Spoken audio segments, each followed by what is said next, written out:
మిత్రులారా, పల్నాడు జిల్లా నాదెళ్ల మండలం సాతులూరు గ్రామంలో ఓసీ కులానికి చెందిన వ్యక్తులు బీసీ ముదిరాజు కులానికి చెందిన వారి స్థలాన్ని ఆక్రమించుకొని ఈరోజు అధికార మదం కులాహంకారం నెత్తికెక్కి వాళ్ళు విచక్షణారహితంగా భార్యాభర్తలు విచక్షణారహితంగా కొట్టి రాడ్లతో కొట్టి భయంకరంగా హింసించిన పరిస్థితి.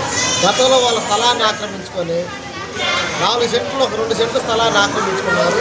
మిగిలిన 2 సెంట్లు కూడా వీళ్ళ ఆ స్థలాన్ని ఆక్రమించుకోవాలని చెప్పేసి వాళ్ళు అక్కడి నుంచి తరిమేయాలనే ఉద్దేశంతో వారిపై నిరంతరం దాడి చేస్తూ ఉన్నారు. గతంలో 2 సార్లు పోలీస్ స్టేషన్ నాదెళ్ల పోలీస్ స్టేషన్లో కంప్లైంట్ చేసినా కానీ వాళ్ళు పట్టించుకోలేని పరిస్థితి. ఇప్పుడు కూడా మొన్న శనివారం రోజు ఆ ఆడబిడ్డపై దాడి జరిగింది. నా భార్యను కొడుతున్నారైందని చెప్పేసి ఇతను కూడా విచక్షణారహితంగా చనిపోయేటట్టుగా కొట్టి ఎక్కడో ట్రైనింగ్ తీసుకున్న విధంగా ఎక్కడ దెబ్బ కనిపించకుండా రక్తం కారకుండా కానీ చేతులు మాత్రం 2 చోట్ల ఇరిగింది. ఇటు భయంకరంగా కనీసం రక్తం పొట్టు కనిపించకుండా ఎక్కడా కూడా అంత ఎక్కడో ట్రైనింగ్ తీసుకున్న విధంగా వాళ్ళు ఒక ఆడకూతురులు అయ్యింది.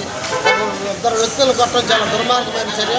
దీన్ని బహుజన సమాజ్ పార్టీగా నేను చాలా తీవ్రంగా ఖండిస్తూ ఉన్నా.